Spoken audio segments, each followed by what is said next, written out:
The Prime Minister says New Zealanders can be proud of the government's decision not to recognise Palestine as a state. But the Greens Marama Davidson has described the government's decision as morally repugnant, absolute cowardice and a global embarrassment. The Israeli ambassador, Alan Ross-Sneer, is certainly on board, praising the move and agreeing now is not the time. Now, this map shows in green the 157 countries out of the United Nations 193 member states that do recognise Palestine. In pink, the 36 that don't yet, including New Zealand. On the ground in Gaza, the death toll has ticked over 66,000, while the US has come up with a 21-point proposal for peace. Donald Trump will host Benjamin Netanyahu at the White House tomorrow to run it by him.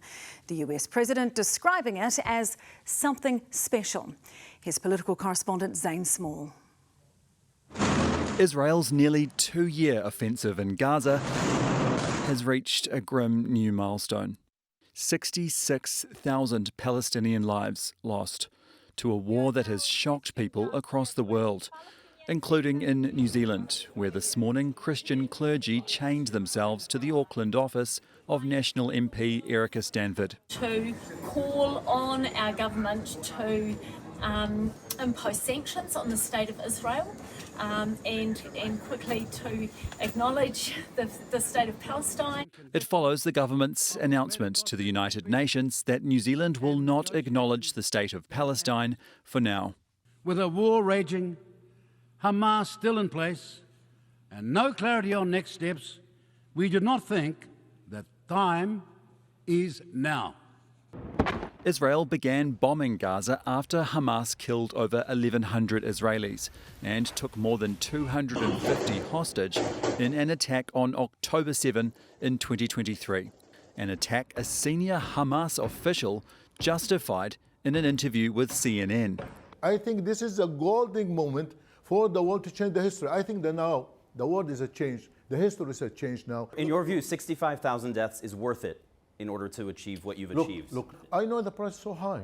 Hamas's influence in Gaza was a factor in the coalition government's decision. You cannot recognise a state where a terrorist organisation is the de facto government of Gaza. Documents show that Cabinet's Foreign Policy and National Security Committee made a preliminary decision on the 8th of September, 3 weeks ago. The documents show Cabinet considered two options. One of them was to recognise a Palestinian state, but with certain conditions that Hamas must be excluded from Palestinian governance.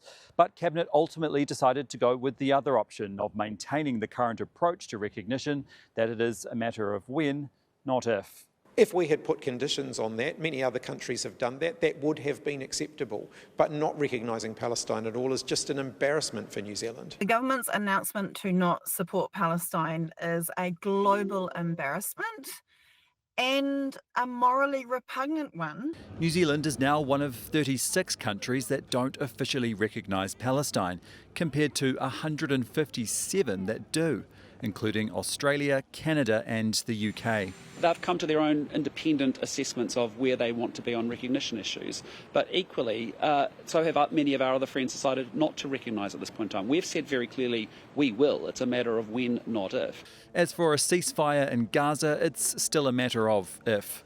Though ahead of his meeting with Donald Trump, Israeli Prime Minister Benjamin Netanyahu told Fox News a peace plan is in the works. It's not been finalized yet, but we're working with President Trump's team, actually as we speak, and I hope we can make it a go, because we want to free our hostages, we want to get rid of Hamas rule.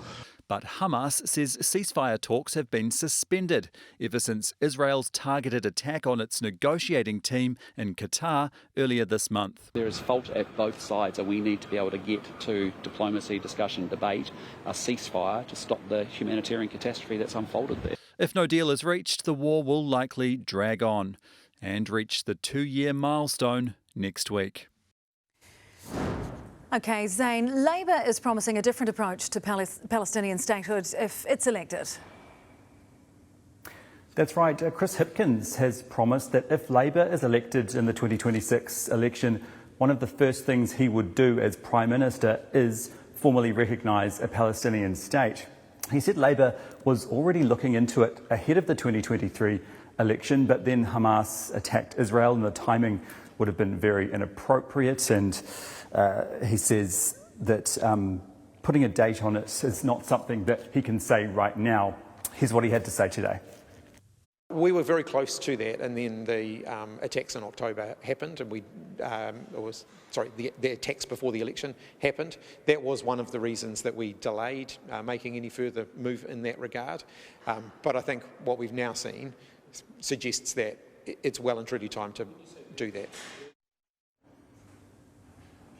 Now, while Chris Hipkins couldn't put a date on when he would formally recognise a Palestinian state, he said he would do it as soon as we practically could. That's if Labour wins the election next year. It is a policy that Labour's potential coalition partners, the Greens and Te Pāti Māori, would no doubt support. A recent Reid research poll this month found that 42.5% of respondents would support recognising a Palestinian state.